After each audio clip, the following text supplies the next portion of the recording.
Yes, may I speak to Mr. Goodman? This is him. Mr. Goodman, this is Detective Amtrak Police. How you doing today? I'm doing well. How are you?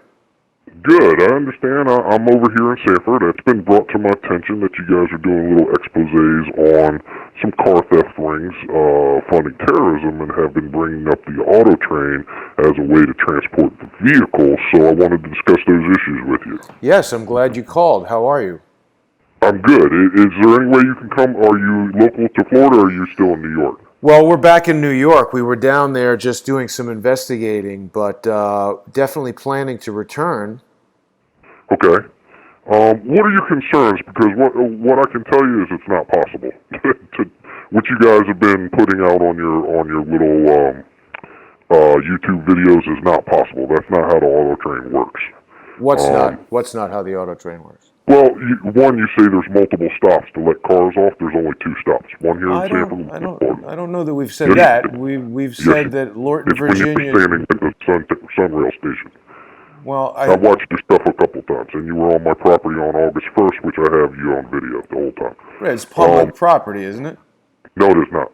It's It private property. okay, but Absolutely it's an private property. Amtrak I train. make We're a not lot of allowed arrests. to for people I going make a there. lot of arrests, sir. I make a lot of arrests for trespassing all the time. So it is absolutely private property. It is Okay. not public property. Okay, I understood it was a train station that people could go to catch the train, and we were there reporting on an investigation that we're doing in an ongoing capacity. Are you familiar with Bill Warner? No, I'm not. So what is your investigation? Well, I mean, you've been watching it on YouTube there. We're obviously Right. investigating a car theft ring that is stealing cars from New York, New Jersey, Maryland, Washington, D.C., and we believe they're transporting them uh, in part with the Amtrak auto train to Sanford, Florida, where they are then transported to and loaded onto shipping containers and moved to the UAE, Africa, Middle Eastern countries. I don't think we've accused Amtrak or the auto train of any kind of complicity. We're just investigating and going to Right. train stations, and where areas say you're not allowed to this point, we don't go there. So I don't know what it is that we've been trespassing on. We went to Well, a train I'm not stop at worried a about train that. station. I'm not worried about that part. I just want to address the issues of you thinking them being able to put them on the auto train and transporting them up here. So what has your investigating led you to find how they're doing it? Well, again, it's an ongoing investigation, and the way we do it is it's there on YouTube for everyone, including you, to see, as you've described you have. I don't know that we were specifically saying they were coming on and off in multiple stops. My understanding is that we believe there is a car theft gang that loads cars potentially onto the train in Lorton, Virginia, transports them to Sanford, Florida, and then onto shipping containers. I mean, I'd certainly like to enlist your help in conducting the investigation, because Absolutely. I think it would certainly be possible that this might be happening in such a surreptitious way that you might not be aware of it. Right. Well, and when you say they're loading them on, are they traveling with the car or not? Well, I mean, I, again, would enlist your help in determining that. I would presume that there are security measures in place. I've been told that you need to be a passenger on the train in order for your car Correct. to be on the train. So, Correct. under those circumstances, I would assume that, let's hypothesize for a moment. If a car theft gang were to load a car onto a train, they'd have a passenger to ride with it. So I think the thing to start looking at is, are there people making frequent trips from Lorton, Virginia to Sanford, Florida? Are they having different cars every time they go? We're looking specifically for gangs that are stealing high-end cars, BMWs, Mercedes, and I recognize there's probably quite a lot of customers on the Amtrak train between those routes that utilize those type of vehicles, but things that might be maybe more conspicuous, Bentleys, Maseratis, Ferraris, Lamborghinis. That's where I would start looking, because obviously the modus operandi of the auto theft rings and the criminal gangs that are utilizing diplomatic cover for international transport on these shipping containers are focusing on dollar per square inch per shipping container. So the most expensive cars are primarily their focus. The other thing that we've learned Right. from Bill Warner is that there are certain special edition cars like, Shelby Mustangs and high capacity in terms of the engines, Camaros, Corvettes, special editions of these types of cars that are particularly popular for the wealthy in the Middle East to race around in the desert and destroy. And so the trade is primarily in a limited number of and type of vehicles, and we're in the process of culling VIN numbers to determine specifically which vehicles have been stolen and try and really drill down on this process, because I'm sure you're aware, particularly dealing with the auto train, car theft is a rampant crime, and it's very infrequently prosecuted. Now, there was recently a murder. There's a secondhand exotic car dealership in Washington, D.C. called Classic Motors D.C. Right. I'm actually from D.C. area, so. Are you familiar with that establishment? Can you tell me where it is, and I'll tell you, because I got one in mind, but the one off of Duke Street. I'm not sure if that's it. I think it's near Embassy Row, but the proprietor of that establishment was a guy by the name, or I should say one of the owners, was a guy by the name of James Edward Gibson. And he was murdered under strange circumstances about 2 weeks ago. He was the second owner in that business to die mysteriously. And we're assembling quite a bit of evidence that seems to indicate that there may be some criminal activity related to these auto dealerships. And I'm really... The guy's name is James Edward Gibson. I can send you a video that we made about this that's going to contain... Maybe you haven't looked at it. I saw a little bit of it. Yeah. And what was the car dealership again? It's called Classic Motors DC. Okay. And, they deal in second-hand, high-end cars, and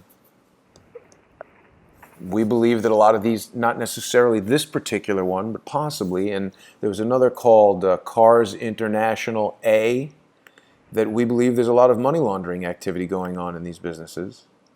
And Bill Warner is local to Florida. We recently did a video with Bill. I can send you that video, or if you're on the channel, looking at the channel, it's called, I think it was just last week that we had Bill on. Let me look here. International Auto Theft Rat Lines Funding Terror, it's called. That was just 2 days ago, actually. Boy, it's hard for me to keep track.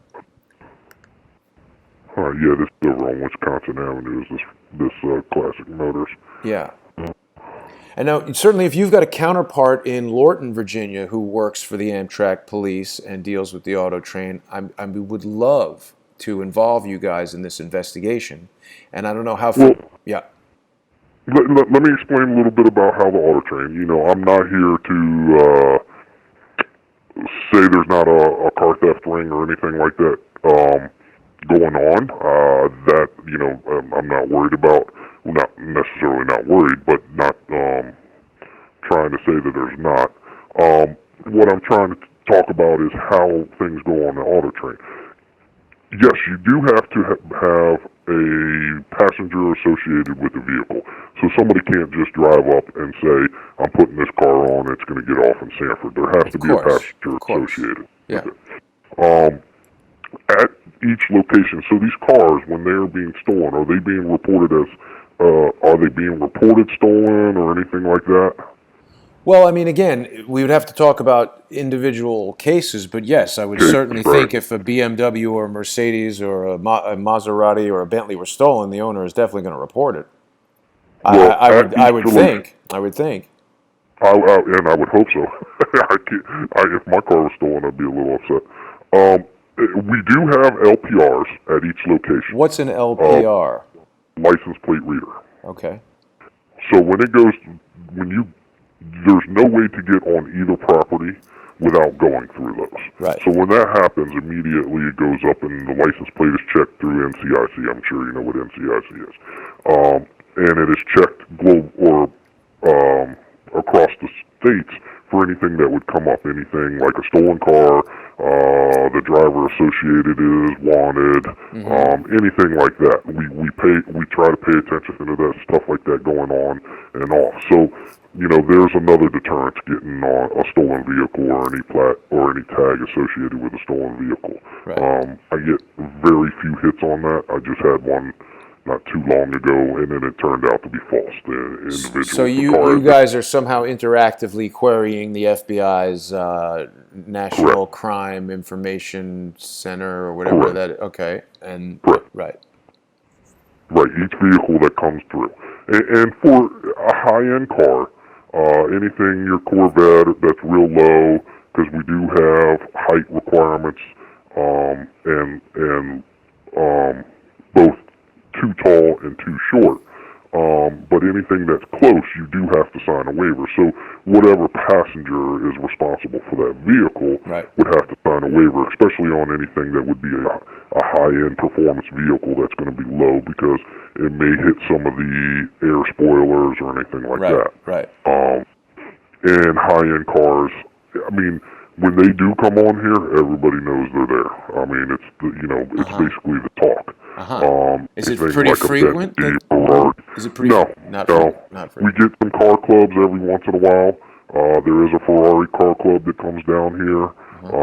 Some MGs, some older classic vehicles. Bentleys and stuff like that is very few and far between. It's not like you see a Bentley on here every week or every month. Okay. So let me ask you this, because, I mean, just in thinking about how someone might do this, particularly if they were doing it through an auto dealership and related to the NCIC license plate scanning system you just described. So let's say I owned an auto dealership that was a criminal operation. I wouldn't have necessarily a registered plate on a car if I was saying, hey, I own Classic Motors DC, and we're transporting Bentleys and Corvettes and certainly BMWs and Mercedes, I'm sure, are on there all day. And here's a dealer plate. Does that happen frequently, or no plate on the car? Does that ever happen? No, it would have to have a plate. So first, it wouldn't be able to get through here without a plate. Could it have a dealer plate on here? Yes.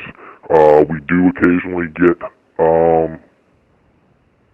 dealer cars that go through here, but it's very infrequent. I see. It would happen every once in a while. You would see a dealer tag. But it's usually, somebody on a family trip or anything like that. But it's not that frequent. Everything normally is a passenger vehicle packed to the top with, Personal either effects. moving or, Yeah. personal effects going back and forth for vacationing. And of course we have the snowbirds Got it. that go back and forth between anywhere up north into Canada, Ontario, and then back down here. And we get, our high times for travel are June, July, and September, October, Got it. where everybody's switching back and forth. All right. Well, I mean, this is good because, look, here's the thing. We're not a traditional news channel. We're not CNN. We're not Fox. We're not MSNBC. What we're doing is we're sort of combining an open source intelligence gathering and intelligence assessment process with a news reporting kind of service. So, what you're doing today is so incredibly helpful because, as you said, we may be totally wrong. Maybe there is no element of this car theft ring that is utilizing the auto train. And all this information that you're giving me is very helpful in not only dispelling aspects of the hypothesis that might be incorrect, but also providing information that are going to help us. I mean, it's certainly possible that a sophisticated car theft ring that has the technology and capability and resources to clone the sophisticated key fob entry systems that some of these cars have, they could certainly obtain valid license plates from other cars and figure out some way to game that NCIC database.